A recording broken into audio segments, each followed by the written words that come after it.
Beneath the berry tree, Tahir's marriage had been a love marriage, but it faced fierce opposition. His mother-in-law was strongly against it, and even Tahir's family, his brother and sister-in-law, disapproved. Tahir came from an educated, well-settled family, while Zahida belonged to a struggling, uneducated background. Zahida's parents' marriage had been troubled from the start. Her father was 45 when he married, while her mother was only 14. Because of this age gap, they could never live together peacefully. Although they had 5 children, they separated and lived apart until Zahida's father passed away. Her father worked at the water board in Abyssinia, while her mother moved to a Kachai Abadi in Karachi. She built a small hut and raised her children alone. Life was harsh. The settlement had no proper water supply, so Zahida's mother fetched water from faraway places and sometimes sold it. Occasionally, she sold milk to all to manage expenses and provide for her children. The 5 children were Zahida, the eldest, who later married Tahir Zahid,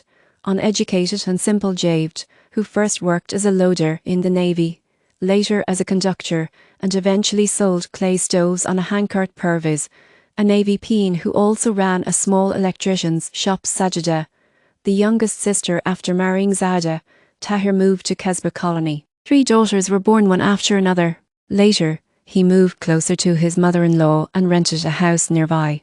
Another daughter was born, followed finally by his only son. With the growing family, expenses soared. To support them, Tahir started taking up painting work as their house was on rent. It was during the birth of his son that a shocking and mysterious event occurred. Tahir had gone to Defence to distribute sweets at his brother and sister-in-law's home. At his own house, Zahida was alone with her children and her sister Ronnie when there was a knock at the gate. They lived in the upper portion of the house, so Zahida went downstairs to open it. At the door stood a Malang-type beggar, like a wandering mystic, or perhaps a jinn. He demanded 1,000 rupees as charity. In 1988, this was a large sum. Zahida, overwhelmed with the newborn and children, politely refused. "My husband isn't home," she said. "When he returns, I will give it to you. Please come tomorrow. My only son has just been born." The beggar's eyes darkened. "No," he said sharply. "Give it now." Then he uttered words that froze Zahida's blood.